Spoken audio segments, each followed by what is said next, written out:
8 months pregnant. Surrounded by enemies, she ripped open her tunic, grabbed a sword from a corpse, and slammed the blade against her chest while screaming unlike anyone had heard before. That scream did something brutal and precise.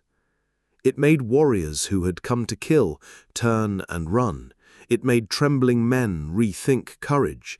It made a legend. Her name was Freydis Eriksdottir.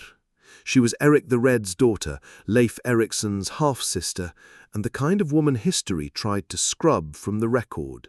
They failed. She was not a saint. She was not pure. She was savage, strategic, and utterly ruthless. She used pregnancy as a weapon, betrayal as policy, and silence as leverage. If you think Vikings were only berserkers and explorers, think sharper. This is a story about power rewritten by a woman who refused to be small. She started as the exact person the system wanted hidden. Illegitimate blood in a world of inheritance. A woman where law and custom meant quiet. Sons got land, daughters got marriages, bastards got scraps. The table was set, and her place ignored. But rules are only useful if you play by them. Freydis didn't. She trained while others wove. She learned who owed favors. She built a network of men who answered to her voice. She married a man who followed her lead. She learned how to turn small advantages into fatal leverage. When news of Vinland spread, it looked like opportunity to others. To Freydis, it looked like a board to be taken.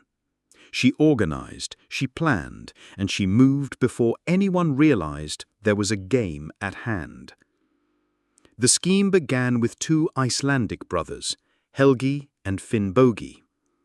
The agreement was simple on paper. Equal crews, equal shares, equal land. Freydis smiled and filled her ship with extra men. More rowers, more axes, more hands that answered to her. On a frontier, numbers decide disputes before swords do. When they reached Vinland, the brothers counted and discovered the math had shifted. They were far from home. Freydis had leverage and patience. She seeded whispers. She fed a tale to her husband that sparked rage and pride. She watched who drank too much and who fell asleep early. She mapped weaknesses. She did not rush. She created conditions. She turned trust into a weapon. When the right night came, she pulled the trigger. Before dawn, her men moved through frost like ghosts. They entered the brothers' camp and started killing. Helgi died first. Finnbogi died second. Their followers were cut down in blankets and smoke. It was efficient, brutal, and total. Then the killers paused. Wives begged, children wailed, the men hesitated. Killing unarmed women violated even hardened norms. Freydis did not hesitate.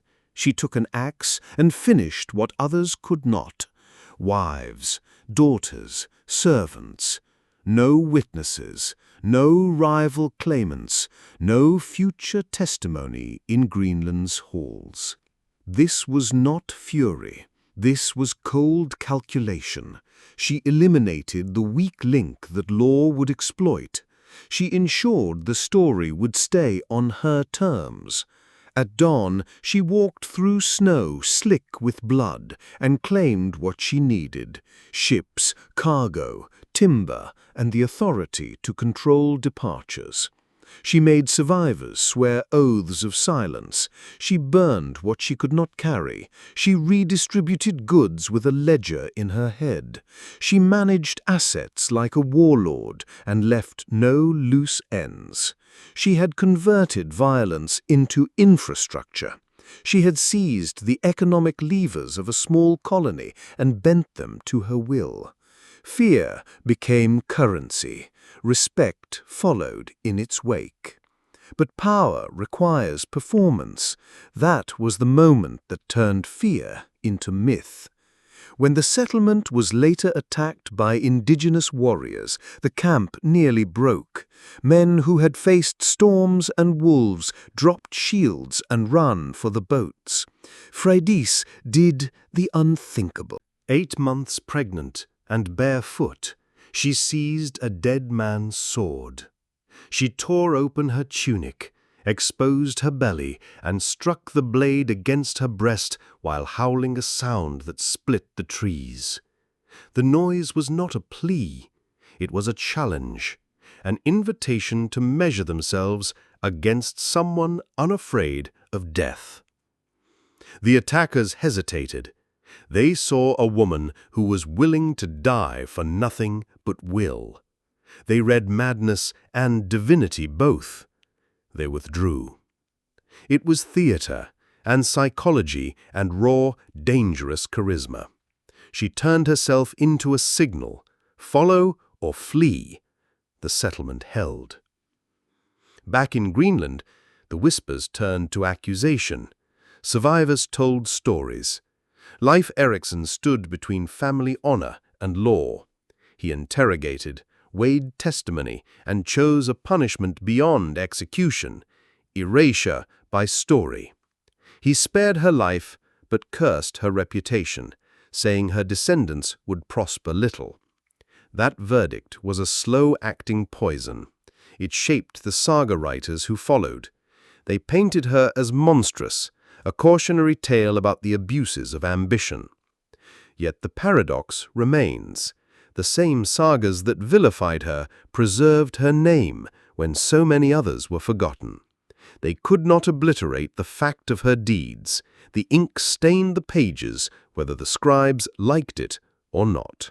Freydis' legacy is a study in power's ugly mechanics. She did not win by etiquette or moral virtue. She won through asymmetry. She weaponized what others counted as weakness, her gender, her pregnancy, her illegitimacy, and turned them into confusion, fear, and leverage. Her genius was strategic cruelty. She calculated consequences and removed variables that could produce instability. She used the limits of law and custom against opponents who trusted those very limits. Was she a hero? No. Was she a villain? Yes, by many lights. Was she effective? Undeniably. Her methods were harsh, but they achieved outcomes few in her world could claim. If you strip away romance, what remains is a blueprint for audacity. Identify the rules that bind your rivals, exploit the gaps, convert taboo into tactic, avoid neat moral judgments, and see the mechanics. This is the modern mirror: offices, startups, political fights. People who win are not always the most moral. They are the most willing to accept the costs of victory. That is not an endorsement of cruelty. It is a diagnostic. Use clarity, not malice. Pick objectives. Control variables. Move decisively. Freydis practiced a savage calculus. She made power moves that read like corporate hostile takeovers performed with axes. She engineered an unholy alliance when useful, and obliterated partners when convenient.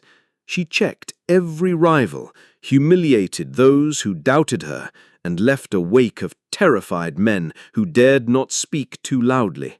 The lesson is clear: audacity scales where patience and rules fail. She rewrote the game by breaking its assumptions. That is the blueprint. Use ruthlessness as a scalpel, not a club. Precision, not gratuitous cruelty, turns fear into governance. Freydis won because she designed inevitability. Act now. Claim your ground today.